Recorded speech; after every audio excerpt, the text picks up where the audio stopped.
Hello friends, welcome back to my channel. இன்றைக்கி நம்ம சேனலில் ஸ்பைசியான ஒரு கார சட்னி எப்படி செய்யறதுன்னு தான் பார்க்க போகிறோம்.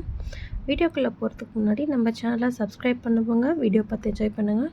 ஃபர்ஸ்ட் டைம் சேனலை பார்க்குறவங்க சப்ஸ்கிரைப் பண்ணிக்கோங்க, பக்கத்தில் இருக்க பெல் ஐக்கானையும் கிளிக் பண்ணிக்கோங்க. ஒரு பேன் எடுத்து வச்சுக்கோங்க. 1 டேபிள் ஸ்பூன் ஆயில் சேர்த்திக்கோங்க. ஆயில் சூடான உடனேயே 1/2 டேபிள் ஸ்பூன் வர கொத்தமல்லி சேர்த்திக்கோங்க.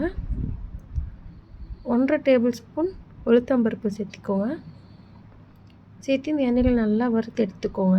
நல்லா ப்ரௌனாக ஆகணும் உளுத்தம்பருப்பு. மீடியம் ஃப்ளேமில் வச்சு நீங்கள் வறுத்துக்கோங்க. ஹை ஃப்ளேமில் வச்சிங்கன்னா உளுத்தம்பருப்பு சீக்கிரம் வறுபட்டு ஒரு மாதிரி கலர் மாறிடும், ரொம்ப கருப்பாயிரும். அதனால் மீடியம் ஃப்ளேம்லேயே வச்சு வறுத்துக்கோங்க. பாருங்கள், ஓரளவுக்கு நல்லா ப்ரௌன் ஆகிடுச்சு உளுத்தம்பருப்பு. இப்போது 2 மீடியம் சைஸ் பெரிய வெங்காயம், 5 பல் பூண்டு, ஒரு துண்டு இஞ்சி, காரத்துக்கு தகுந்த மாதிரி வரமிளகா சேர்த்திக்கோங்க. உங்களுக்கு எவ்வளோ காரம் தேவையோ அதுக்கு தகுந்த மாதிரி நீங்கள் வரமிளகா ஆட் பண்ணிக்கோங்க. எல்லாத்தையும் அதோடு சேர்த்து நல்லா வதக்கி விட்டுக்கோங்க. வெங்காயம் ஓரளவுக்கு நல்லா கண்ணாடி மாதிரி வதங்கணும்.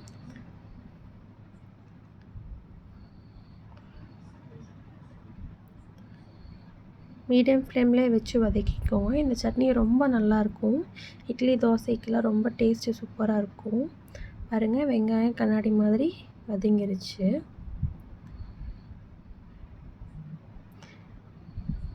இப்போ இது கூட 2 தக்காளி ஆட் பண்ணிக்கலாம். இந்த சட்னி இட்லி தோசைக்கு ரொம்ப நல்லாயிருக்கும்னு சொன்னால் சப்பாத்திக்கும் ட்ரை பண்ணி பாருங்கள், ரொம்ப சூப்பராக இருக்கும். 2 மீடியம் சைஸ் தக்காளி கட் பண்ணியிருக்கேன், அதையும் இதோட சேர்த்து தக்காளியும் நல்லா வதக்கி விட்டுக்கோங்க.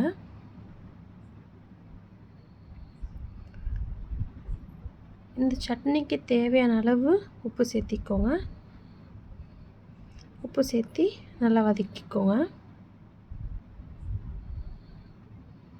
அவ்வளோதான். இப்போ வெங்காயம் தக்காளி நல்லா வதங்கிட்டோம்.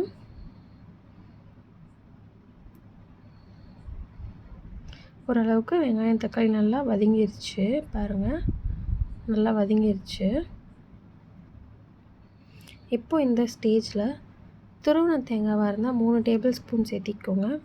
இந்த மாதிரி கீரி பல்லாக கட் பண்ணி வச்சுருக்கீங்க அப்படின்னா இந்த அளவுக்கு ஒரு 1 டேபிள் ஸ்பூன் அளவுக்கு நீங்கள் சேர்த்திக்கோங்க. சேர்த்து வதக்கி விட்டு ஆஃப் பண்ணிடுங்க. இது நல்லா ஆறட்டும். ஆறினோடனே நம்ம ஒரு மிக்ஸி ஜாரில் ட்ரான்ஸ்ஃபர் பண்ணி நல்லா ஃபைன் பேஸ்ட்டாக அரைச்சி எடுத்துகிட்டு வந்துடலாம்.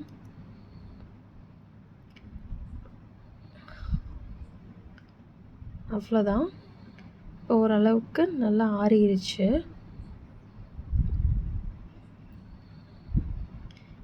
அவ்வளோ இதுக்கு தேவையான இன்க்ரீடியன்ஸே இவ்வளோ தான். நல்லா ஆறிடுச்சு. இப்போ நான் மிக்ஸி ஜாரில் போட்டு நல்லா ஃபைன் பேஸ்ட்டாக அரைச்சிட போகிறேன். நல்லா அரைச்சி எடுத்துகிட்டு வந்துட்டேன். இப்போ இது வேறு ஒரு பவுலுக்கு மாற்றிடலாம். மாற்றிட்டு அந்த மிக்ஸி ஜாரில் கொஞ்சமாக தண்ணி ஊற்றி அதை அலசி இந்த சட்னியிலே ஊற்றி விட்டுருங்க. ரொம்ப தண்ணி அதிகம் சேர்த்தாதீங்க.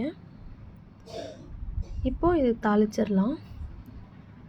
நான் வதக்கின அதே பேனில் தான் தாளிக்க போகிறேன். 2 டேபிள் ஸ்பூன் ஆயில் சேர்த்திக்கோங்க. ஆயில் சூடாகட்டும். ஆயில் சூடான உடனே 1/2 டேபிள் ஸ்பூன் கடுகு உளுத்தம்பருப்பு சேர்த்திக்கோங்க. கடுகு உளுத்தம்பருப்பு பொரிஞ்சிட்டோம். பொரிஞ்ச உடனேயே கருவேப்பிலை சேர்த்திக்கலாம். கருவேப்பிலை சேர்த்து இந்த தாளிச்சதை கொண்டு நம்ம சட்னியில் ஊற்றிடலாம். ஊற்றி கலந்து விட்டுடலாம். ரொம்ப நல்லாயிருக்கும். இட்லி தோசை சப்பாத்தி எல்லாத்துக்குமே செஞ்சு ட்ரை பண்ணி பாருங்கள். ட்ரை பண்ணி சாப்பிட்டு பார்த்துட்டு எப்படி இருக்குன்னு கமெண்ட் பாக்ஸில் மறக்காமல் கமெண்ட் பண்ணுங்கள். இந்த வீடியோ உங்களுக்கு பிடிச்சிருந்தது அப்படின்னா உங்கள் ஃப்ரெண்ட்ஸ் அண்ட் ஃபேமிலிக்கும் ஷேர் பண்ணுங்கள். நம்ம சேனலை சப்ஸ்கிரைப் பண்ண சொல்லுங்கள்.